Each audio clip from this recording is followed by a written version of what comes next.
بسم اللہ الرحمن الرحیم۔ السلام علیکم۔ Tariq Javed Khokhar advocate law for you channel کے ساتھ چینل کو سبسکرائب کریں، لائک شیئر کومنٹس کریں اور انفارمیشن کو دوسروں تک بھی شیئر لازمی کریں۔ اس ویڈیو میں ہم ڈسکس کریں گے کہ اگر آپ نے کوئی پراپرٹی خریدی ہے،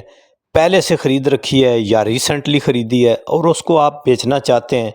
تو یا ہولڈ رکھنا چاہتے ہیں تو اس کے اوپر آپ کو ٹیکس کتنا دینا پڑے گا، کس طرح سے دینا پڑے گا، ان ڈیٹیل نہیں کریں گے کیونکہ اور کافی ساری ویڈیوز میں نے بھی بتایا ہوا ہے کہ جی اس طرح سے آپ اس کی کیلکولیشن کریں گے۔ ایک جنرلی چیز ہم نے دیکھنی ہے اس ویڈیو میں، وہ ہے کہ اگر آپ نقد کا جو ہے وہ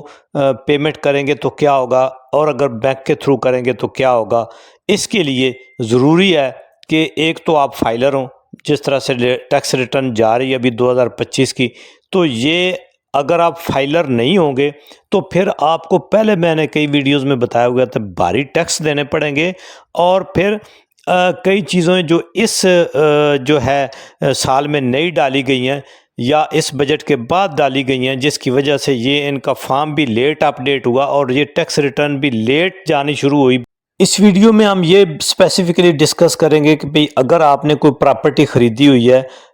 جون 2024 سے پہلے کی اور اس کے بعد کی، تو اس میں تھوڑا سا پیمنٹ کے حوالے سے کیا ڈفرینس ہے اور کس طرح سے آپ اس کو دیکھیں۔ جی اگر تو جون 2024 سے پہلے آپ نے پراپرٹی خریدی ہے تو اس کی مختلف سلیبز ہیں۔ اگر آپ کو اس کو 5 سے 6 سال کے دوران بیچتے ہیں تو اتنا ٹیکس ہوئے گا، 4 سے 5 سال کے دوران دے دیں اتنا گین ٹیکس کی بات ہو رہی ہے۔ جو آپ نے اپنے پاس رکھی پراپرٹی اور اس میں جب آپ نے بیچی، جب آپ نے لی، اس کا ڈیفرنس کیا تھا، دوسرے لفظوں میں دیکھیں آپ نے پروفٹ کتنا تھا، تو 6 سال کے بعد بیچتے تھے تو اس کے اوپر کوئی ٹیکس نہیں ہوتا تھا، لیکن اب ایسا نہیں ہے۔ اس بجٹ کے بعد سے اب نئے سسٹم میں یہ ہے کہ اگر آپ پراپرٹی خریدیں گے تو اس کو آپ چاہے جتنے سال بعد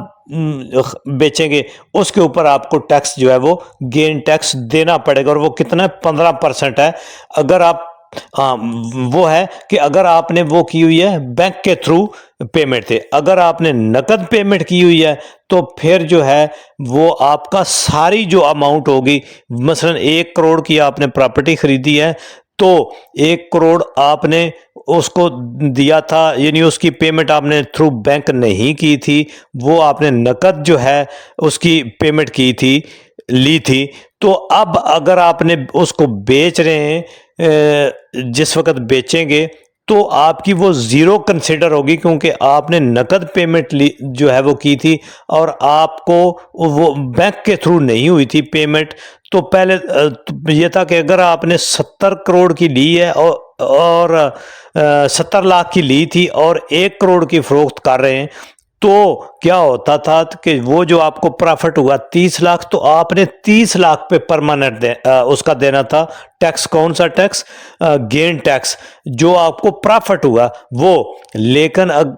اگر آپ نے کی ہوئی ہے بینک کے تھرو پیمنٹ، تو اگر آپ نے بینک کے تھرو پیمنٹ نہیں کی ہوئی تو پھر پورے 1 کروڑ کے اوپر ہی آپ کا 15% لگ جائے گا، اور یہ بڑی ہیوی اماؤنٹ ہے 15%، آپ دیکھ لیں۔ تو اس طرح سے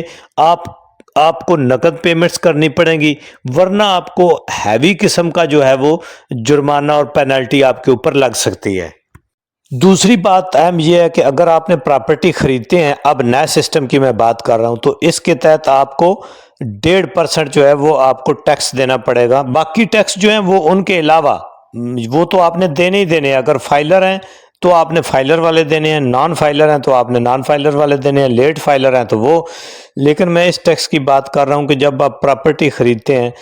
تو اس وقت ابھی پہلے 3% تھا، ابھی 1.5% ہو گیا ہے، کیونکہ 1.5% یہاں سے اٹھا کے انہوں نے بیچنے کے اوپر لگا دیا ہے، بیچنے والے کے اوپر، تو یہ 1.5% آپ دیتے ہیں۔ لیکن اگر آپ نے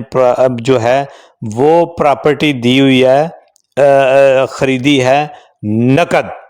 ٹھیک ہے، آپ نے بینک کے تھرو نہیں کی پیمنٹ، تو جب سسٹم آپ کو ڈیٹیکٹ کر لے گا، ایف بی آر کو اس بات کا پتہ چل جائے گا کہ آپ نے بذریعہ بینک پیمنٹ نہیں کی، نقد پیمنٹ کی ہے، تو وہ اس کے اوپر آپ کو مزید 5% لگا دیا جائے گا، یعنی آپ کو 6.5% پڑ جائے گا۔ تو اس لیے ایک تو اب یہ لازم ہو گیا کہ تھرو بینک آپ جو ہے وہ ٹرانزیکشن کریں گے، نقد نہیں کریں گے۔ اگر نقد کریں گے تو آپ کو ہیوی قسم کا ٹیکس اور پینلٹیز جو ہے وہ دینا پڑ سکتی ہیں۔ تو اس کے لیے یہ ہے کہ اب ہر کسی کا جو ہے وہ فائلر ہونا لازمی ہو گیا ہوا ہے، کیونکہ اگر آپ فائلر نہیں ہوں گے تو یہ والا جو ٹیکس میں نے بتائے یہ بھی آپ کے اوپر لگیں گے، اور پھر جو نان فائلر والے ہیں وہ بھی آپ کے اوپر لگیں گے، اور اور ہیوی قسم کی ٹیکس اور پینلٹی آپ کے اوپر لگ سکتی ہے اگر آپ نان فائلر ہوئے تو، اور آپ کے لیے پراپرٹی خریدنا بیچنا اس میں آپ کو بہت زیادہ نقصان کا سامنا کرنا پڑ سکتا ہے۔ کرنا آپ نے کیا، جہاں بھی آپ میں ہیں، بیرون ملک ہیں، پاکستان میں اپنے کاروبار کام کر رہے ہیں، آپ نے ہمیں اپنے ڈاکومنٹس واٹس ایپ کرنے، اور 30 ستمبر سے پہلے اگر آپ بھیجیں گے تو آپ کو لیٹ فیس بھی نہیں پڑے گی۔ اگر ڈیٹ ایکسٹینڈ نہ ہوئی تو آپ 30 ستمبر کے بعد سے آپ کو لیٹ فیس بھی پڑ جائے گی۔ اس لیے آپ ہمیں اپنے ڈاکومنٹس جو ہیں وہ بھیجیں، اور ہم آپ کو رجسٹریشن کر دیں گے ایف بی آر کے ساتھ، NTN جاری کروائیں گے، سرٹیفکیٹ آپ کا جاری کریں گے، ATL لسٹ میں آپ کو شامل کروا دیں گے، اور جو آپ بھاری ٹیکسوں سے بچ سکتے ہیں، اور گورنمنٹ کی جو قانونی طور پر دی ہوئی چھوٹ ہے ٹیکسوں کے اندر، اس کو حاصل کرنے کے حقدار بن سکتے ہیں۔